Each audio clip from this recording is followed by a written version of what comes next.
Hi! Fantasy natin ngayon maging content creator na pinadadalhan ng mga PR package. So, may nagpadala sa atin. Thank you! Hindi ko alam kung ano to. So, una, binuksan ko na yung maliit. So, unahin na natin yung maliit. What is this? Chiran. Oh, may balot pa. Uy!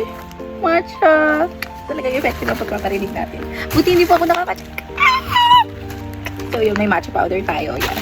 Recently kasi sobra akong na-obsess sa matcha. So, yung mga FYP ko, puro natitimpla ng matcha or mga matcha set. So, parang feel ko may idea na dito sa mga. So, buksan na natin. Ayun, nahilig ako manood ng mga videos na sa anything about matcha. Mga reviews, ganyan.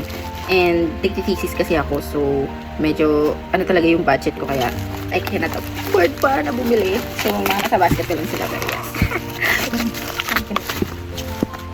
Wow, nilagyan na.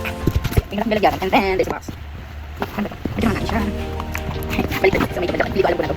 At ayaw niya magpabukas ako. Yung pangalan. Ayan, parang siya. Oh my God. Oh,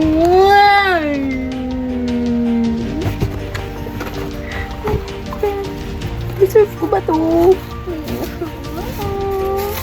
Yung kupitsa ko. Ayan to. Yung pangis ko. Alam mo ano? I think mapamatcha ko diba? Thank you so much. So yan, meron na tayong alam. And I think, lalagyan. So init. Nakikita nyo ba yung tagaktak ng pawis ko mga ate ko? Oh my gosh. Thank you. Hi! Ciao! Walang baso. Ito lang yung baso ko. Magagamit ko na siya finally. And maya meron dumating na naman. Guess what? Charot. Meron din kasama tayo. Kinikilig ako. Aesthetic na cup with, I think, straw to. Sobrang sayo ng puso ko.